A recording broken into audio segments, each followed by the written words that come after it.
Hi, and we're back. And we're continuing with Becoming Naomi Leon. We're up to chapter 14, A Leap of Leopards. So they're in Mexico and they're looking for Santiago, who is Naomi and Owen's father. Church bells clanged, announcing Sunday Mass. And as soon as they finished their long echo, the phone rang. Flora answered it and said, "Reuben." She looked puzzled. I held my breath. Reuben was outside with Owen, and even though I probably wouldn't be able to talk to the person on the line, I still wanted to grab the receiver. Flora handed the phone to Graciela.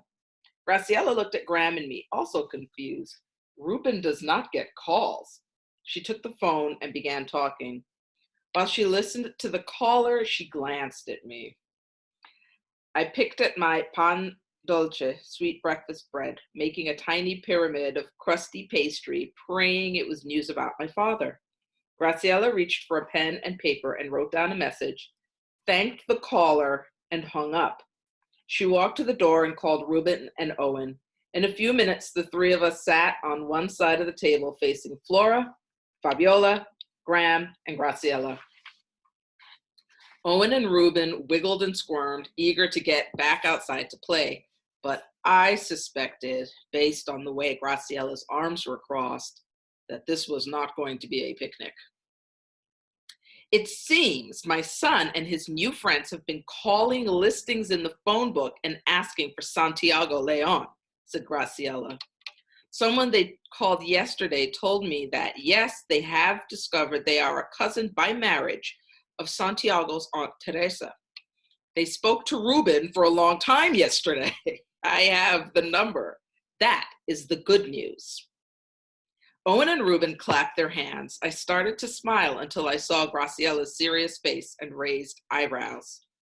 Here it came. Now the bad. Remember, there's always good and bad mixed together. Here's the bad part. But the person who calls lives in a neighborhood outside of the city. It's a toll call, which means it costs money for each minute. Graciela studied the paper, looking worried. How many calls did you make outside of our area? I took a deep breath.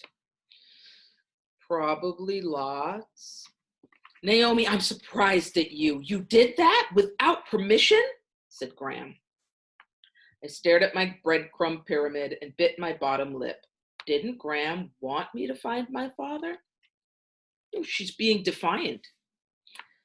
Graham stared at Owen and me in disbelief. You can be sure, Graciela, that I will pay for that phone bill and that these children will work off the error of their ways. Flora said something to Reuben in Spanish, and Reuben hung his head. I will call the number, said Graciela, turning back toward the phone. I wasn't sure, but I thought I saw a tiny smile on Graciela's face. The next morning, standing in front of the narrow mirror in Graham's bedroom, I admired the Mexican girl looking back at me. She wore a new white peasant blouse with puffed sleeves that Graham had bought at El Mercado. I touched the gathered neckline and blue and yellow embroidery down the center front.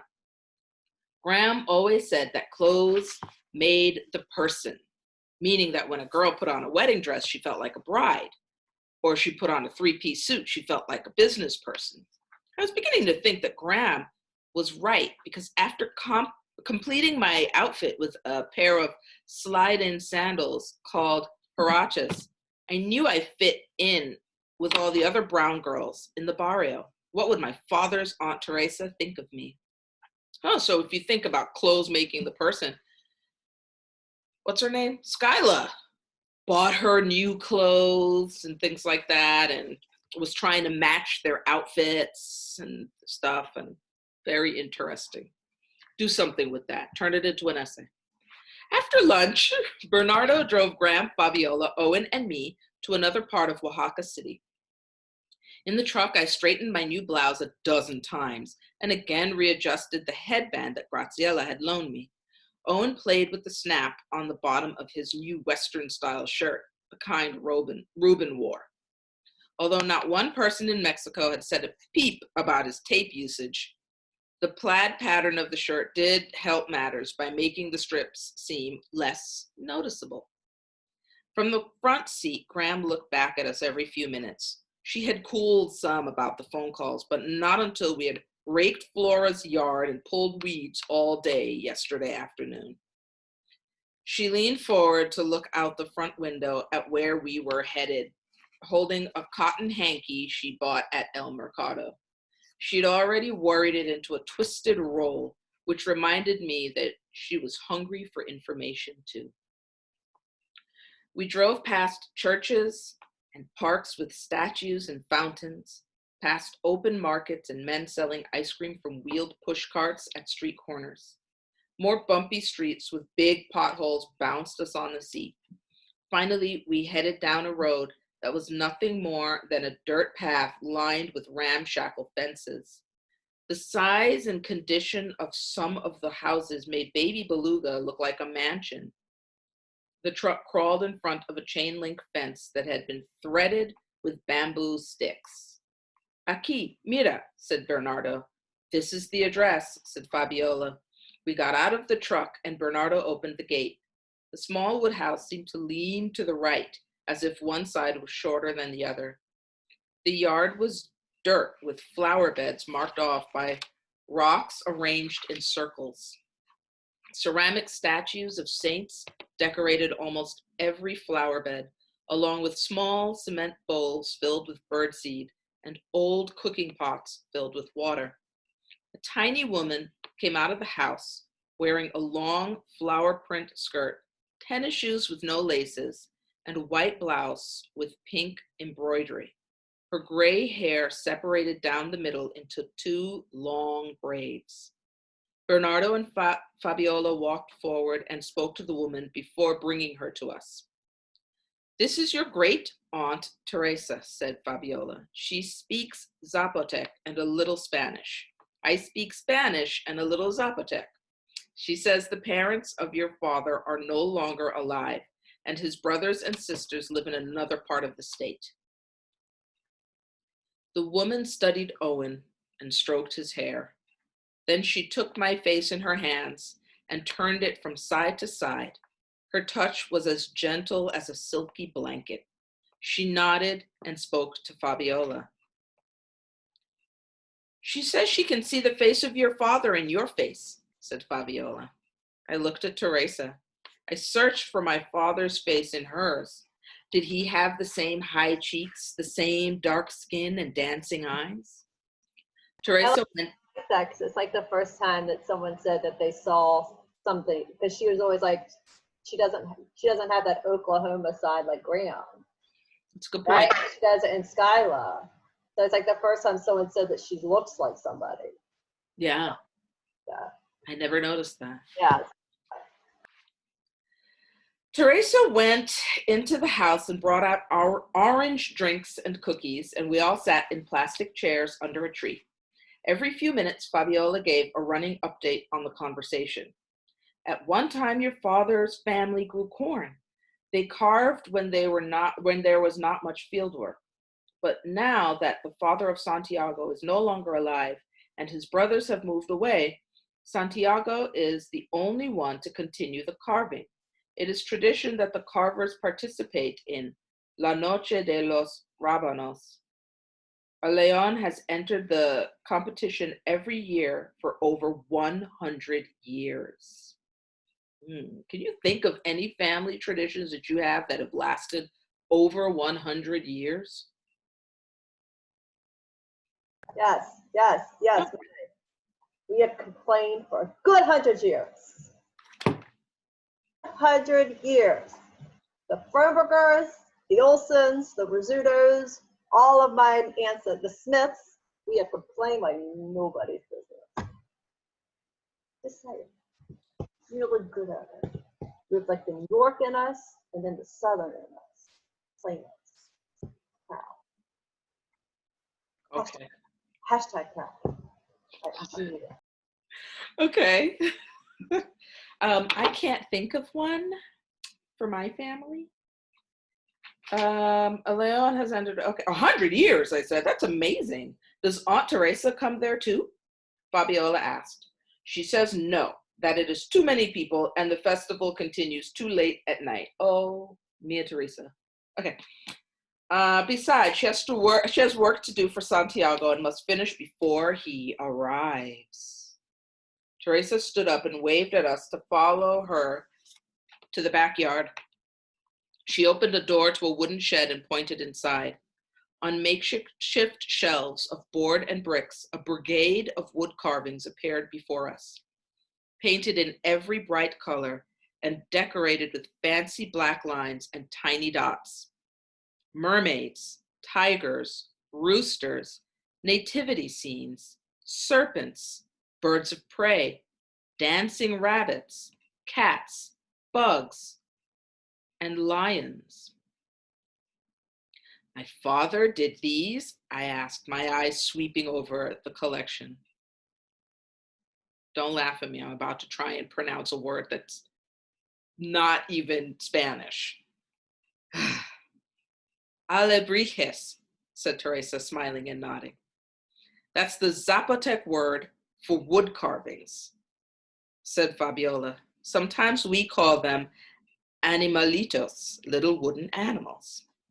They are Santiago's. He brings them to her several times a year.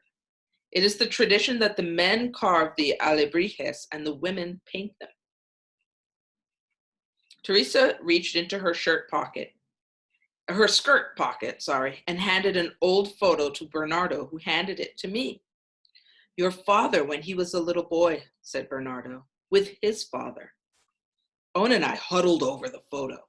A happy boy about 10 years old held a wooden leopard and stood next to a man with a carving of a dog riding a bicycle.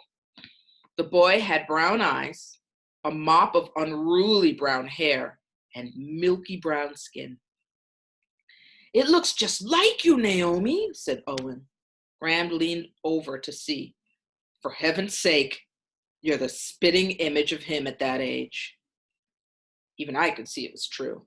Same hair, same eyes, same skin, same expression. I couldn't stop smiling. I wonder why she couldn't stop smiling. Any thoughts? Fazio? You're probably right. Yeah, Fazio definitely. That kind of said it better, Fazio. I know. He's so clever with words. Teresa patted me on the shoulder, and when I tried to return the photo, she pressed it into my palm and closed my fingers around it. As we walked to the front yard, Bernardo said, "There's something else.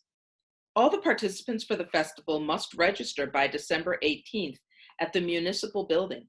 Pedro, Benny, and we already put our names on the papers." "But he comes every year, right?" said Owen. According to Teresa, he only missed 1 year when he could not get through because the roads were flooded, said Fabiola. A Leon cousin carved for the family in the contest that year. Teresa is convinced he will come this year with the permission of God, of course. He usually arrives in time for Las Posadas because he loves very much to participate, and they start tonight.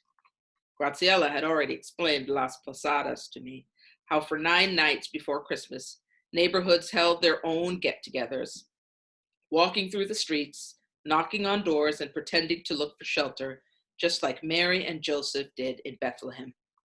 Today was the 16th. He'd have to be here within 2 days to register for the festival, and tonight his favorite celebration started. My stomach turned a cartwheel. Teresa will call some of her relatives so that maybe they can get a message to Santiago, but she worries that he is traveling already. Gracias, I said, and gave her a quick hug. On the way home in the truck, I stared at the photo in my hand of the smiling boy and his father. They were my family who had come to this town year after year for one special occasion. I sat a little taller in my seat. No wonder Benny examined my carvings. I was from the Leon family, who had been carving in the festival for over 100 years.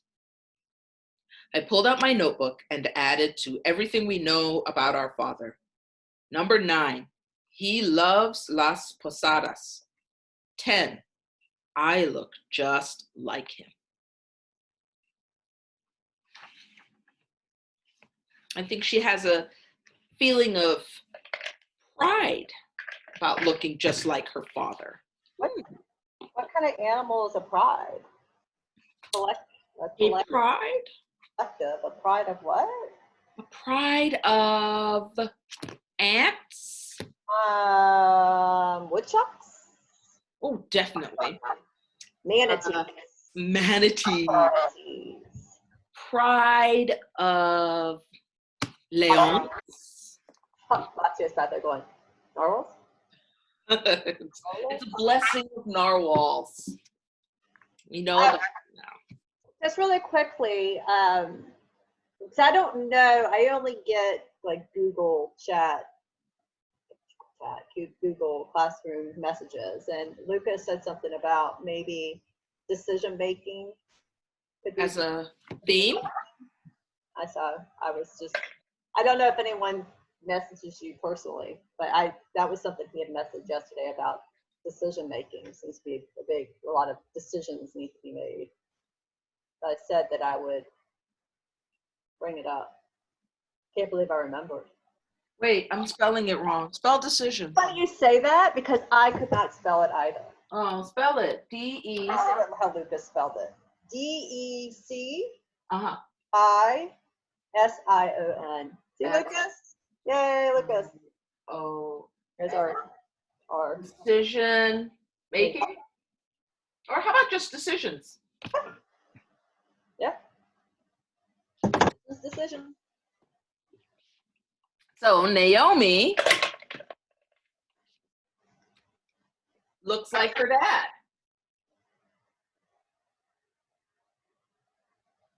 I was going while when she was, they're all like, well, they don't, they made all the phone calls, right? And then they found Great Aunt Teresa.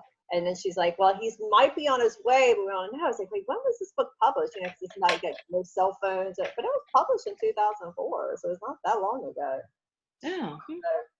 So I was just curious. I'm going to add that Graham seems a little worried. Yeah. She's not as optimistic and sowing sunshine in her heart or whatever it was that she'd come up with a couple chapters back. Yeah. And Owen's still using tape. Still using tape. Has not changed. Yeah, so still working on his tape.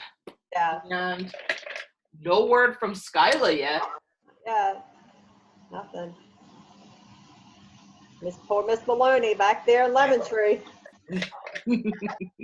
She's responsible for, as far as we know, with keeping them up to date what's happening. They didn't mention anybody. Everyone else went with them. Yeah. Sorry, I'm really loving my new rolling chair. I know. I never said, it's so funny. It's like you had your rolling chair, and then during our Google meeting this one in May was in that rocking chair. Yes. So jealous. I know. She looks so content in that rocking chair. Well, May tends to have a look of content all the time. May, don't think guys, we notice all these little things. Yeah, we do. I'm not trying to take attendance. So. What chapter was that? 14? 13. 13? 14. No, 14. It was chapter 14. 15 is next time, and 15 is a piteousness of doves. I'm so glad that you read this book because I never can say that word. Wait, what was that chapter, the one before? 14? Yeah. A leap of leopards. What was it? She saw a leopard. She saw the leopard and like her dad's carvings, right? Yeah. What were they leaping for? Maybe her heart leapt for joy when she noticed how much like her father she was. Okay. That sounds right. Made that up. Hey, Piteousness of doves is our next one, guys. Stick with us. got it. We're nearly done. So your predictions, you can start making some really smart predictions now. We are pretty much nearly done. Right. Yeah. Okay? Yeah, we're definitely like 3/4 done. Mhm. 3/4. That's what 3/4 would look like. There you go. And a bit of math. Can't say we aren't educating you during this time period. 1/4. 3/4 equals a whole. Tape diagram. This is my whole. 3/4 plus 1/4 equals a whole. You're welcome. Thank you. No, you're welcome. Got this. See, we got a little bit of reading in. We did some spelling work. Lots of learning happening, children. Lots of learning. See you next time. Bye. Bye, guys. Bye.